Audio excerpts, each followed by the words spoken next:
에스겔 8장에서 11장인데요.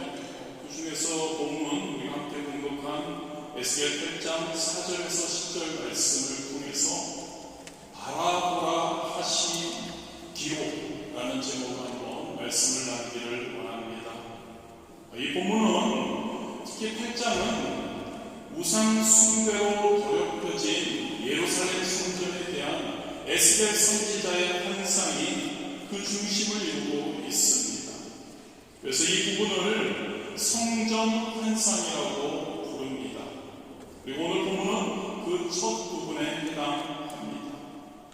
이 성전 환상은 예루살렘 멸망의 가장 큰 원인이 무엇인지를 이야기를 해주고 있습니다.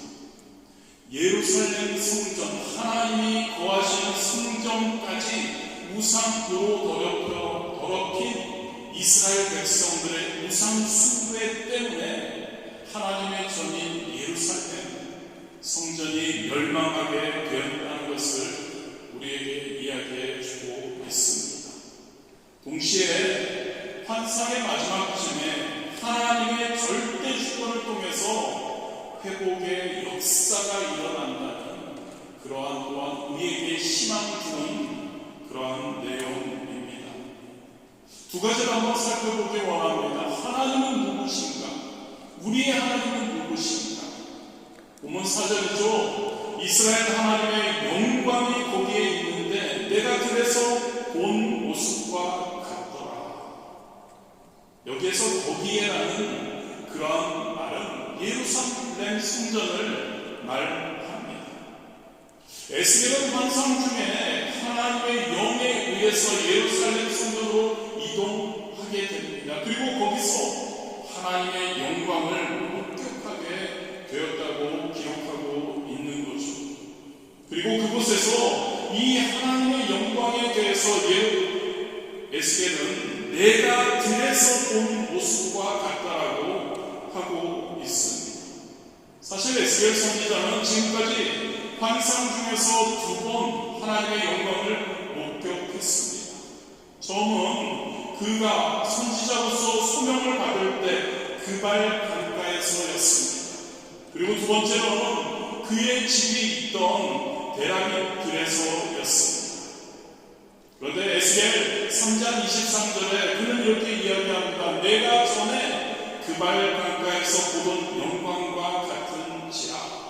그가 델라비 들에서 목격한 하나님의 영광에 대해서 이미 내가 그 강가에서 본 하나님의 영광과 같다라고 이야기를 하고 있습니다. 즉 여러분, 에스겔은 델라비 들에서도 그발 강가에서 본 것과 같은 하나님의 영광을 목격했다는 것을 고백하고 있는 겁니다. 그리고 본문 4절에 보면 이제 또 환상 중에 예루살렘 성전에서 하나님의 영광을 목격했는데 그 영광이 바로 그가 델라비 들에서 목격한 것과 동일하다고 말씀하고 있는 거죠. 즉 여러분, 에스겔 선지자는 세 곳에서 모두 동일한 하나님의 영광을 목격한 것입니다.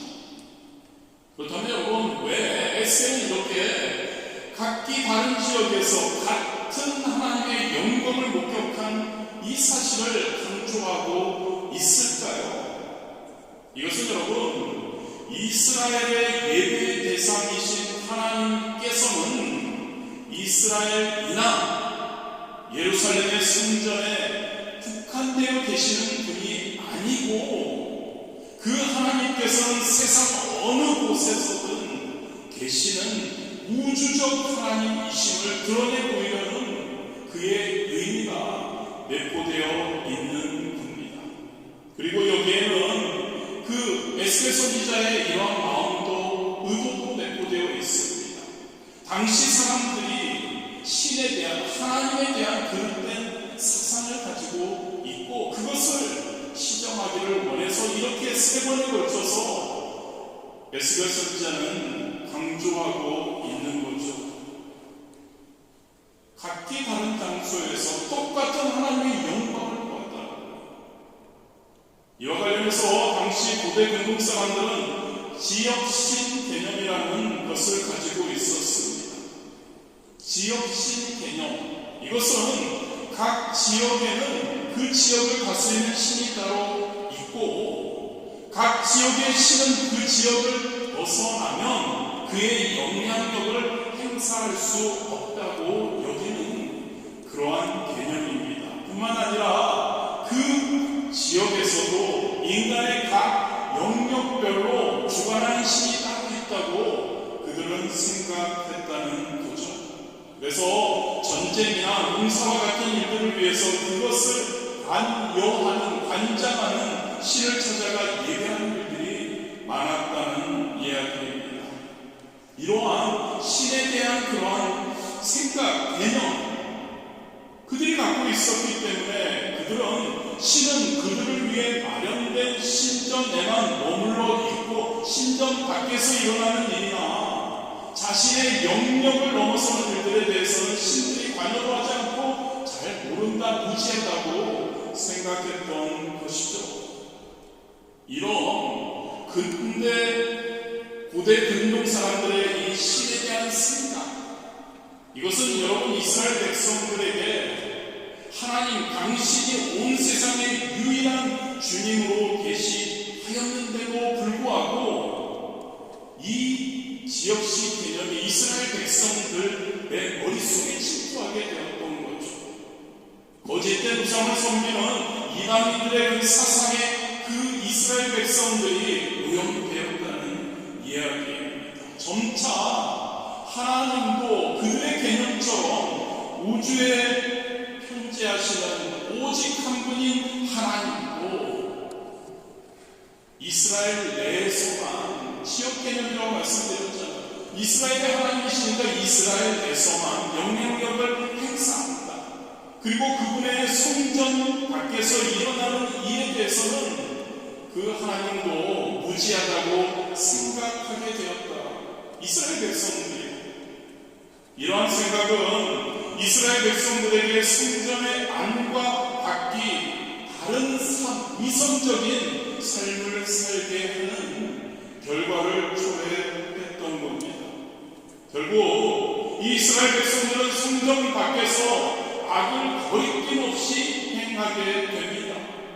그러면서도 하나님의 심판을 두려워하지 않게 되죠.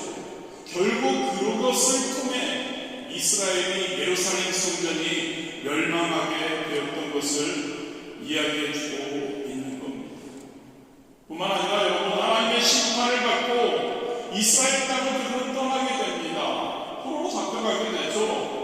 바벨론 포로로 잡혀가게 됩니다. 그리고 그 유다 백성들은 하나님의 이제는 영역을 벗어났다는 그러한 개념을 갖게 되죠. 하나님은 이스라엘을 우리가 떠났으니까 이스라엘 안에서만 관여하시는 하나님 되시는 하나님, 신이 되시는 하나님, 이제 이스라엘을 벗어났으니까 우리를 어떻게 할 수 없다라는 그러한 개념을 갖게 되었죠. 그래서 그들은, 이스라엘 백성들은 낙심을 하게 된 겁니다. 그래서 여러분, 에스겔이 강조하는 겁니다. 하나님께서는 온 세상에 계시지 않는 곳이 없다는 것을 강조하고 싶어하는 겁니다. 그리고 하나님께서는 여전히 이스라엘 백성들이 바벨론의 포로로 잡혀와 있음에도 불구하고 하나님께서는 이스라엘 백성들의 신이 되시고 그들의 앞으로의 모든 일들을 관여하신다는 것을 그들에게 말해주고 싶어 하는 거죠. 그들에게 소망을 가지라고 이야기를 하고 있는 겁니다. 창세기 28장 16절에 이렇게 기록되죠. 야곱이 자기께 이르되 야훼께서 과연 여기 계시거늘 내가 알지 못하였도다. 이스라엘 백성들 바벨론에 있습니다. 그러나 하나님께서는 그곳에도 계시다는 것을 에스겔 선지자는 이야기해주고 싶은 겁니다. 지금도 얼마나 많은 사람들이 하나님을 교회 안에 나 존재하는 신으로 생각하며 교회 안과 밖에서 다른 삶을 살고 있는지 모릅니다. 자기의 삶과 인생 속에서 하나님이 진짜 관여하심을 알지 못해서 하나님을 의지하지 못하고 어려운 일을 당할 때마다 낙심하고 있는지 모릅니다. 절대 바른 신앙인의 자세가 아님을 여러분들은 꼭 기억하시기를 바랍니다. 하나님께서는 이 세상을 초월하여 계신 분이심을 믿으시기를 바랍니다. 하나님께서는 계시지 않는 것이 없는 무소부재하신 분이심을 우리가 기억하기를 진심으로 원합니다. 우리가 그 하나님께서 무소부재하심을 믿을 때 우리는 언제 어디서든지 하나님의 눈길을 의식할 수 있습니다. 이 성전에 나와서 하나님께 예배 드릴 때만이 아니라 이곳에만 계시는 하나님이 아니라 우리가 어느 곳에서 무엇을 하든 그 하나님께서 함께 계시며 그 하나님께서 우리를 보고 계시며 우리의 일거수일투족을 우리의 언행을 보고 계신다는 것을 우리가 기억해야 한다는 거죠. 그 하나님의 눈길을 우리가 의식하게 되면 우리의 삶이 어떨까 생각해 보게 됩니다. 그 하나님이 나를 보고 계시다면 나의 삶이 하나님의 기뻐하시는 삶, 경건한 삶, 성령의 사랑의 삶 우리가 살 수밖에 없으리라 생각이 됩니다. 또한 어떤 고난이 우리에게 어떤 시련이 우리에게 닥쳐와도 그 하나님께서 나를 사랑하시는 하나님께서 나를 지켜보고 계시다는 것을 우리가 기억한다면 그 상황이 어떠하든지 우리는 낙심하지 않을 겁니다. 하나님을 의지할 수 있겠죠. 하나님은 어떻다고요, 여러분? 무소부재하신 분이심을 믿으시기를 바랍니다.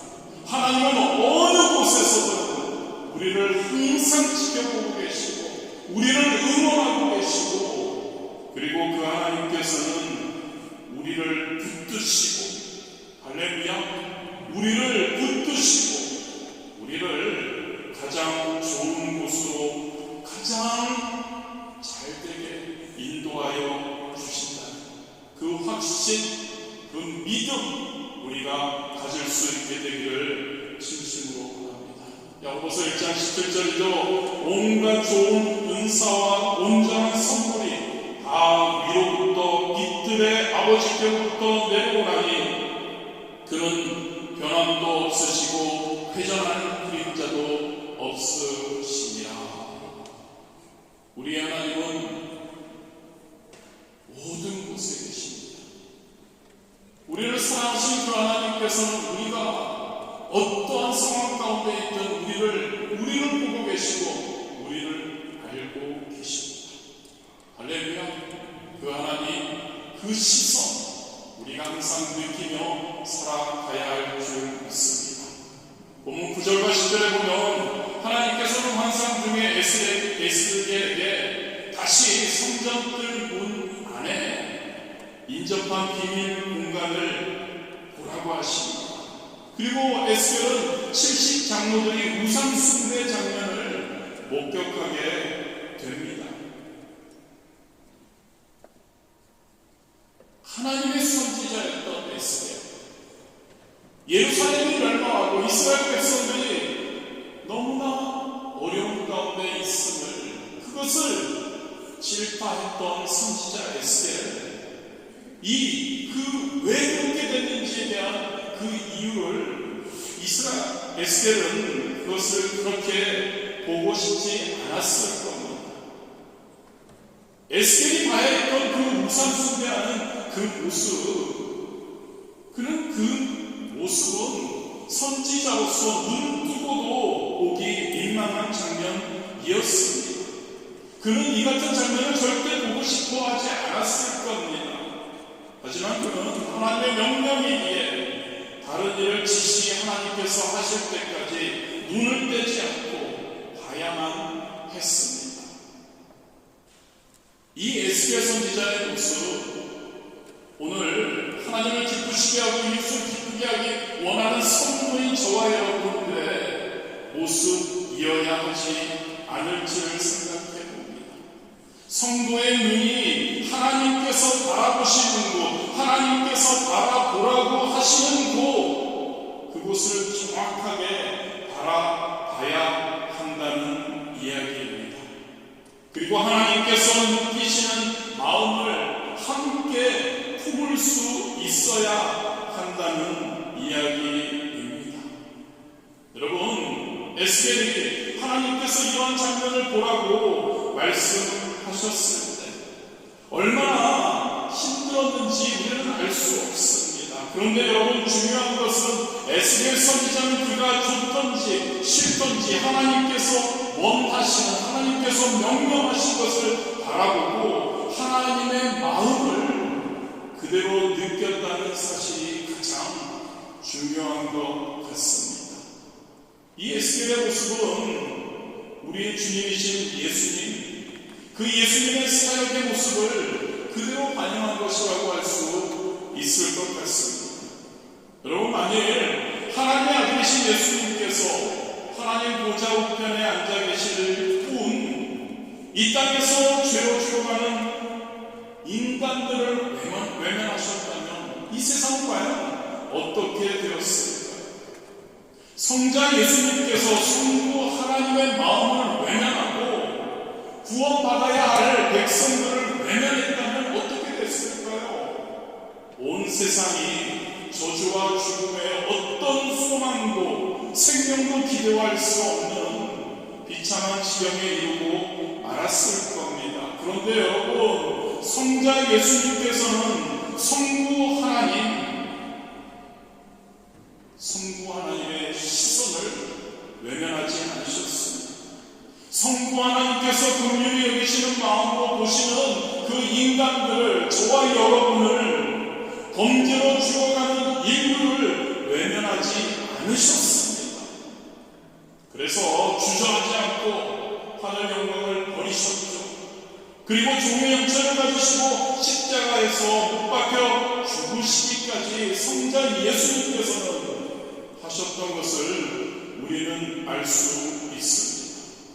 저와 여러분 어떻습니까? 이런 예수님의 모습을 닮아가야 하지 않을까요? 저와 여러분 그 예수님의 모습을 하나님이 보라가는 것, 하나님이 원하시는 것 하는 자들이 되어야 하지 않을까요? 내가 좋아서 하는 것, 내가 하고 싶어서 하는 것, 그것은 아무리 힘들어도 어려워도 좀 쉽다고 할 수 있습니다.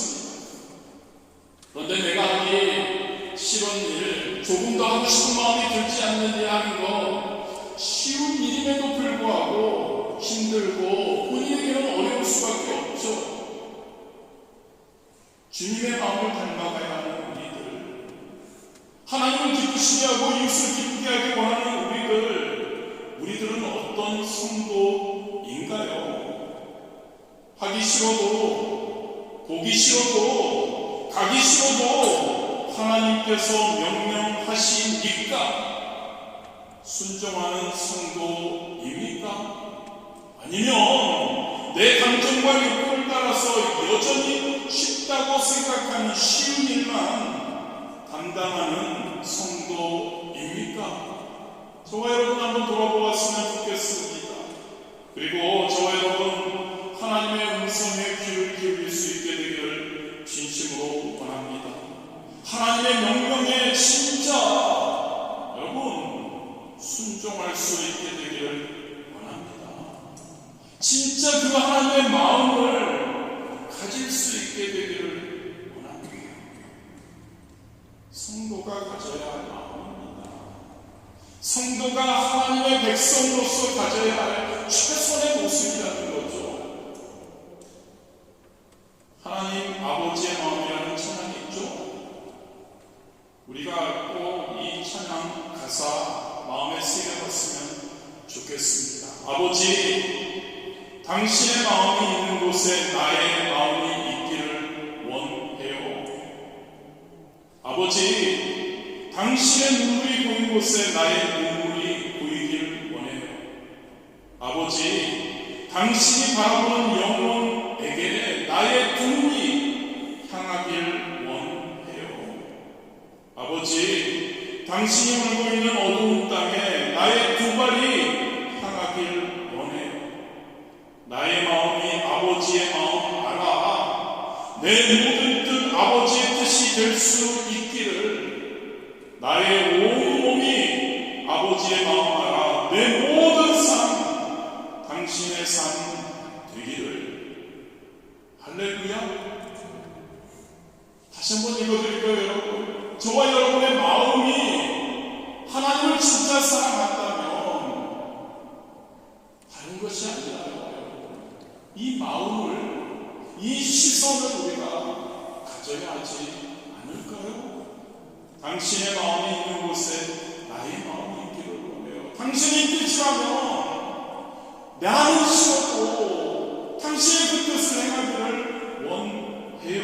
당신의 눈물이 고인 곳에 나의 눈물이 고이기를 원해요. 당신이 바라보는 영혼에게 나의 두 눈이 향하기를 원해요. 우리 주변에 얼마나 하나님께서 안타까워하며 하나님께서 바라보고 계신 영혼들이 많이 있는지요, 여러분. 저와 여러분의 두 눈길이 그들에게 향할 수 있게 되기를 진심으로 원합니다. 그들에게 향할 수 있게 되기를 원합니다. 그 하나님의 마음에 그 안타까운 마음, 예수님께서 이 땅에 오셔서 십자가에 목숨 내놓고 못 박혀 돌아가실 정도의 그 안타까운 그 사랑의 마음, 저와 여러분의 두 눈이 그 마음을 품고 그들에게 향할 수 있게 되기를 진심으로 원합니다. 하나님이 울고 있는 어두운 땅에 복음이 전해져야 할, 빛이 전해져야 할 그 땅에 우리의 두 발이 향하기를 원하기를 진심으로 원합니다. 나의 마음이 하나님 아버지의 마음을 알기를 원합니다. 아멘. 우리 하나님 아버지의 마음을, 그 마음 우리가 느낄 수 있게 되길 원합니다. 깨달을 수 있게 되기를 진심으로 원합니다. 우리의 모든 뜻이 아버지의 뜻이 될 수 있게 되기를 원합니다. 반대로 하나님의 뜻이 우리의 뜻이 될 수 있게 되기를 진심으로 원합니다. 우리의 삶이 하나님의 삶이 될 수 있어야 할 줄 믿습니다. 믿으십니까, 여러분?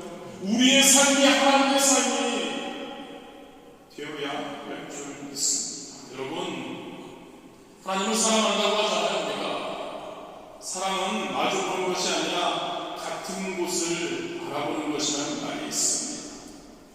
진짜 저와 여러분이 하나님을 사랑한다면요, 진짜 저와 여러분이 하나님을 사랑해서 하나님의 뜻을, 하나님 영광을 위해서 살기 원하고 하나님의 뜻을 이루기를 원한다면요, 하나님께서 무엇을 보고 계시는지, 우리에게 하나님께서 우리에게 무엇을 보여주기를 원하시고 우리가 무엇을 보기를 원하시는지를 우리는 깨달아야 할 줄 믿습니다.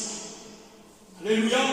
하나님의 마음, 하나님의 시선을 우리가 깨닫고 그걸로 끝나서는 안 되죠, 여러분. 하나님이 가라고 하시면 가야 할 줄 믿습니다.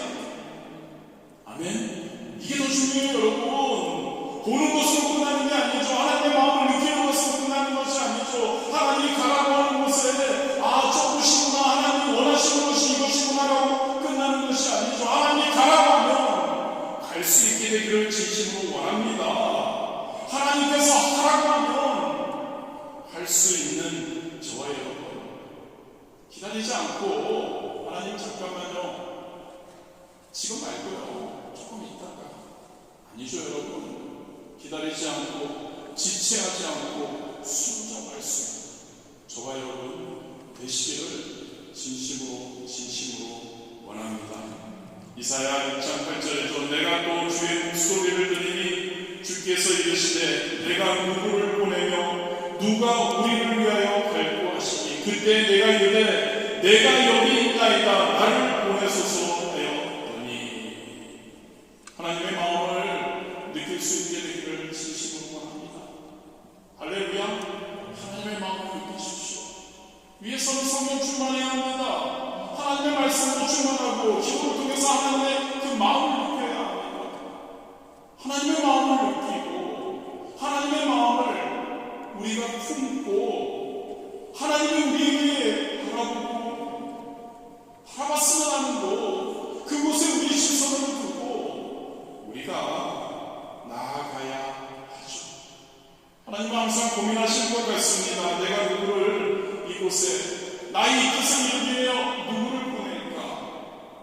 그때 우리가 답변할 수 있었으면 좋겠습니다. 하나님, 진짜 하나님 사랑해요.